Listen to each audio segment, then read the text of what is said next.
আমরা শাপলার সন্তান, শাপলা আমাদের অনুপ্রেরণা। এই শাপলা চত্বরে হাসিনা বাংলার মুসলিমদের অপমান করেছিল, মুসলিমদের বুকে গুলি চালিয়েছিল, মুমিনদের বুকে পুলিশের লাঠি করেছিল, মাদ্রাসার ছাত্রদের কান ধরে এখান থেকে বের করে দেওয়া হয়েছিল। হাসিনার সংসদ, হাসিনার মন্ত্রী সংসদে দাঁড়িয়ে বলেছিল হেফাজত সুবহানাল্লাহ বলতে বলতে পালিয়ে গেছে। পত্রিকাতে খবর এসেছিল শাপলা চত্বরে হেফাজতের তাণ্ডব। হাসিনা বলেছিল ওরা রং মেখে শুয়েছিল। আজকে শাপলা চত্বর আছে, আজকে তাওহীদি জনতা আছে, আজকে এই জমিনে কালেমা আছে, আজকে এই জমিনে তাওহীদ আছে, আজকে এই জমিনে হাসিনা নাই, হাসিনা পালায় গেছে। আলহামদুলিল্লাহ, আল্লাহ আযজা ওয়া জাল দিনগুলোকে এভাবে আবর্তিত করেন। আমরা এখান থেকে হাসিনাকে বলি, হাসিনা আল্লাহ তোমাকে পরাজিত করছেন, আল্লাহ তোমাকে অপমানিত করছেন, আল্লাহ তোমাকে লাঞ্ছিত করছেন। আল্লাহ আল জাব্বার আল মুতাকাব্বির আল কাহির আল কাহ্হার তোমাকে লাঞ্ছিত করছেন দুনিয়াতে, ইনশাআল্লাহ আল্লাহ তোমাকে আখিরাতেও লাঞ্ছিত করবেন। এই জমিনে ইসলাম আছে, এই জমিনে ইসলাম থাকবে ইনশাআল্লাহ। আমরা আল্লাহর কাছে শুকরিয়া আদায় করি, আল্লাহ আমাদেরকে এই দিনটা দেখাইছেন, আলহামদুলিল্লাহ। আমরা আল্লাহর কাছে শুকরিয়া আদায় করি, আল্লাহ আমাদেরকে হাসিনার পতন দেখাইছেন, আলহামদুলিল্লাহ।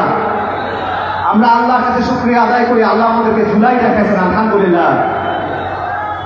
জুলাইয়ের অর্জন আমাদের রক্ষা করতে হবে। আমাদের অনেক ভাইরা প্রশ্ন করে জুলাইকে এত গুরুত্ব দেওয়ার কারণ কি?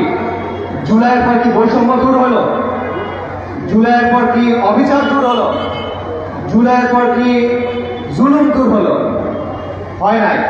জুলাইয়ের পর কি ইনসাফ কায়েম হয়েছে? হয় নাই। জুলাইয়ের পর কি দিন কায়েম হয়েছে? হয় নাই। তাহলে জুলাইয়ের এত গুরুত্ব কেন? কোনো কিছুই হয় নাই, তারপরে জুলাইয়ের গুরুত্ব আছে। গুরুত্ব আছে কারণ জুলাই হলো আওয়ামী জাহিলিয়াতের বিরুদ্ধে এই জমিনের মানুষের অভ্যুত্থান। জুলাই হলো 15 বছরের জুলুমের বিরুদ্ধে এই জমিনের মানুষের ক্ষোভের বিস্ফোরণ। জুলাই হলো ভারতীয় আধিপত্যবাদের বিরুদ্ধে মুসলিমবঙ্গের মুসলিমদের অভ্যুত্থান। এর কোনটাকে আপনি অস্বীকার করবেন? এর কোনটাকে আপনি গুরুত্ব দিবেন না? এবং আমরা মনে করি, আমি আল্লাহর কাছে দোয়া করি, আমি বারবার আল্লাহর কাছে দোয়া করি, আল্লাহ যেন জুলাইকে এই জমিনের জন্য ইয়াউমুল বুআস হিসেবে কবুল করেন। আপনারা কি জানেন ইয়াউমুল বুআস কি? ইয়াউমুল বুআস হলো ওই দিন যেই দিনের মাধ্যমে আল্লাহ আযজা ওয়া জাল মদিনাল মুনাওয়ারাকে নবী সাল্লাল্লাহু আলাইহি ওয়াসাল্লামের জন্য প্রস্তুত করে দিয়েছিলেন। ইয়াউমুল বুআস হলো ওই দিন যেই দিনের মাধ্যমে আল্লাহ মদিনাকে ইসলামের জন্য উর্বর করে দিয়েছিলেন। আমরা আল্লাহর কাছে দোয়া করি, আল্লাহ যেন জুলাইকে ওরকম ভাবে কবুল করেন যাতে করে এই জমিন, এই জাতি, এই কওম দ্বীন ইসলাম প্রতিষ্ঠার জন্য উপযুক্ত হয়ে ওঠে। তাই জুলাইয়ের অর্জন রক্ষা করতে হবে। আজ অনেকেই আবার আগের সময় ফিরে আনতে চাচ্ছে। আবার মিথ্যা মামলা শুরু হলো, আবার জঙ্গি নাটক শুরু হলো, আবার হয়রানি শুরু হলো। হাসিনা পালানোর 1 বছর হলো, কিন্তু আমরা কোনো পরিবর্তন দেখলাম না। জুলাইয়ের স্বীকৃতি আসে নাই, শহীদ এবং আহতদের স্বীকৃতি আসে নাই, আওয়ামী খুনিদের গ্রেফতার করা হয় নাই, আওয়ামী ব্যবসায়ীদের গ্রেফতার করা হয় নাই, মিথ্যা মিডিয়াকে গ্রেফতার করা হয় নাই, পিলখানার বিচার হয় নাই, জুলাই গণহত্যার বিচার হয় নাই, মোদী বিরোধী আন্দোলনের হত্যার বিচার হয় নাই, শাপলা চত্বরের বিচার হয় নাই, লক্ষ লক্ষ কোটি টাকা পাচার হয়েছে সেটার বিচার হয় নাই। এই জমিনের মজলুম, খেটে খাওয়া মেহনতি মানুষ এখনো তাদের হক খুঁজে পায় নাই। এই কোনো কিছু হয় নাই, কিন্তু কি হয়েছে?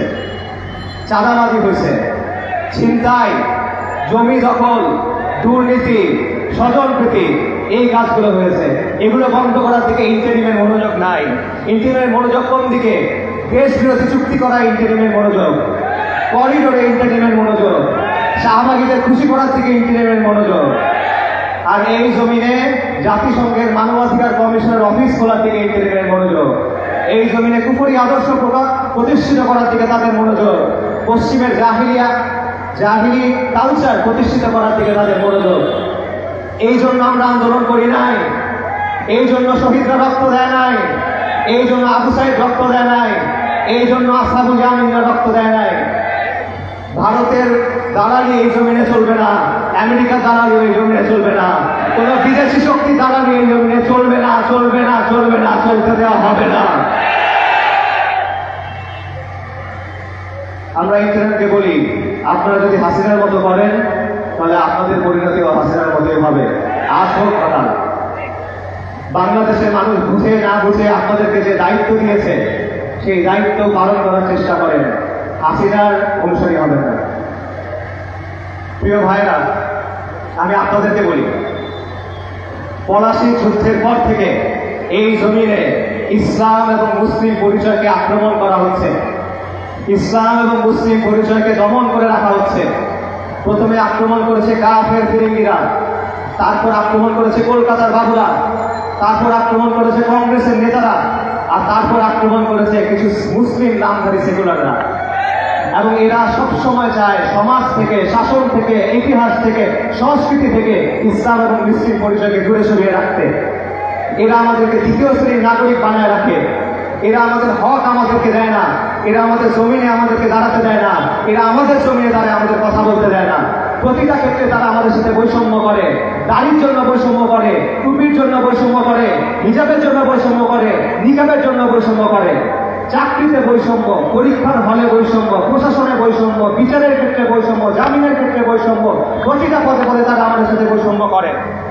আমরা এই জমিনের সন্তান, আমরা এখানে বেঁচে আছি নাই, আমরা এই জমিনের সন্তান। এই জমিনের ইতিহাসে বারবার সবার আগে এই জমিনের জন্য, এই কমের জন্য আমরাই দাঁড়িয়েছি এবং আমরাই দাঁড়াবো ইনশাআল্লাহ। এই জমিনের উপর আমাদের হিস্সা আছে। হাসিনার সময় সবচেয়ে বেশি নির্যাতিত হয়েছে আমরা, আমাদেরকে মিথ্যা মামলা দিয়েছে, আমাদেরকে খুন করেছে, নির্যাতন করেছে, জঙ্গি বলে হত্যা করেছে। তারপরও এত অত্যাচারের পর, এত জুলুমের পর আর কোন জনগোষ্ঠী আছে যারা আন্দোলন চালিয়ে গেছে? আর কোন জনগোষ্ঠী আছে এত কিছুর পরও হাসিনার বিরুদ্ধে প্রতিরোধ গড়ে তুলেছে? এই সব কিছুর পরও আজও আমাদের সাথে বৈষম্য, এই সব কিছুর পরও আজও আমাদেরকে দ্বিতীয় শ্রেণীর নাগরিক বানিয়ে রাখার চেষ্টা। অনেক হয়েছে, আর না, আমরা আর এই বৈষম্য মেনে নিব না। আওয়ামী জাহিলিয়াতের বিরুদ্ধে লড়াই শেষ হয়েছে, কিন্তু বৈষম্যের বিরুদ্ধে আমাদের যে প্রতিরোধ সেটা চলবে। আমাদের হক বুঝে নেওয়ার জন্য আমাদের যে লড়াই সেটা চলবে। আমাদের দিনে আমাদের খুঁটি গাড়ার যে লড়াই সেটা চলবে। এই জমিনের উপর আমাদের সীমানা দেওয়ার, আমাদের হিস্সা বুঝে নেওয়ার যে লড়াই সেটা চলবে। এবং এই লড়াই আপনাদের সবাইকে করতে হবে। এবং এই জন্যই আজকের আয়োজন, এই বার্তাটা আপনাদেরকে বুঝাই দেওয়ার জন্য আজকের আয়োজন। আমাদেরকে সক্রিয় থাকতে হবে, আমাদেরকে সোচ্চার থাকতে হবে, আমাদেরকে সতর্ক থাকতে হবে। দুনিয়াতে অধিকার কেউ কাউকে এসে দিয়ে যায় না ভাই, অধিকার আদায় করে নিতে হয়। হক কেউ এসে দিয়ে যাবে না, হক আদায় করে নিতে হবে। আমাদের হক আমাদের আদায় করে নিতে হবে। এই হকের জন্য আপনাদের সদা প্রস্তুত থাকতে হবে।